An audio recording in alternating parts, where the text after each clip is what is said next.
এই নির্বাচনে আমরা লড়াই করব এবং এই লড়াইটা হবে আমাদের দলের শক্তি সামর্থ্যের উপর নির্ভর করে একক লড়াই। সম্প্রতি উচ্চ আদালতের রায়ে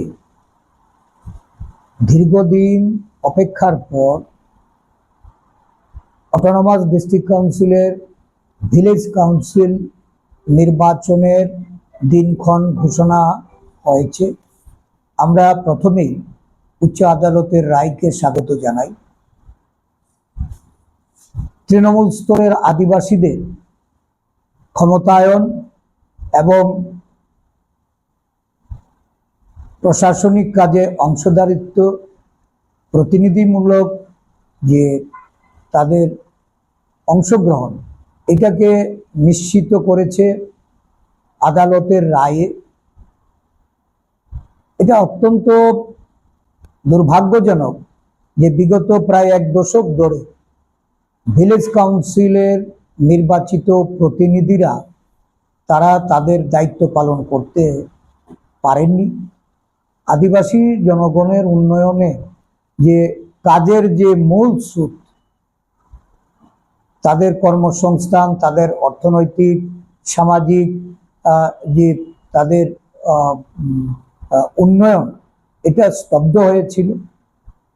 এই আদেশে নির্বাচনের মাধ্যমে আদিবাসী জনগণ তাদের প্রতিনিধি নির্বাচন করে তাদের দায়িত্ব অর্পণ করে উন্নয়নের দিকে তারা যেমন যেতে সক্ষম হবে, সাথে সাথে জবাবদিহিতার জন্য জনপ্রতিনিধি বাধ্য থাকবে।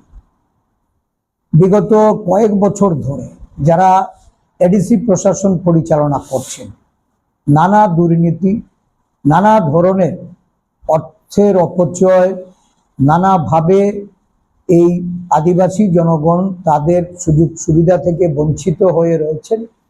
এর হয়তো একটা প্রতিকার হবে।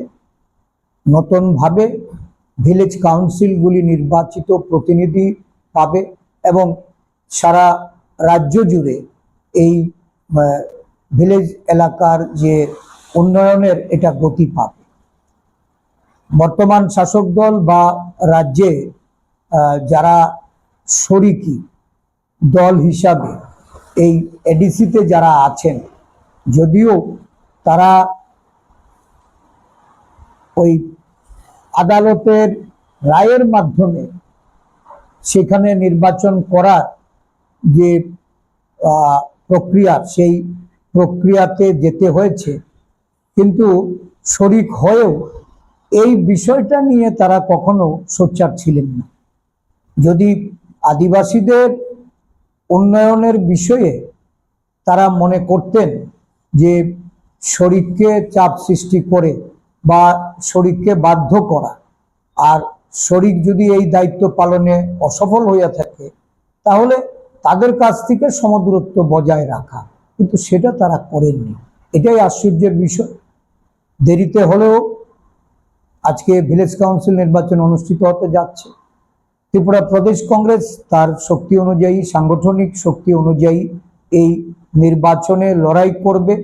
এই নির্বাচন এটা আদিবাসী জনগণের তাদের অস্তিত্ব রক্ষার, তাদের ঐতিহ্য, তাদের যে পরম্পরা, এটাকে বাঁচিয়ে রাখার, তাদের শিক্ষার অধিকার, ভাষার অধিকার, স্বাস্থ্যের অধিকার, কর্মসংস্থানের অধিকার, সার্বিক উন্নয়নের ক্ষেত্রে এই নির্বাচন অত্যন্ত গুরুত্বপূর্ণ।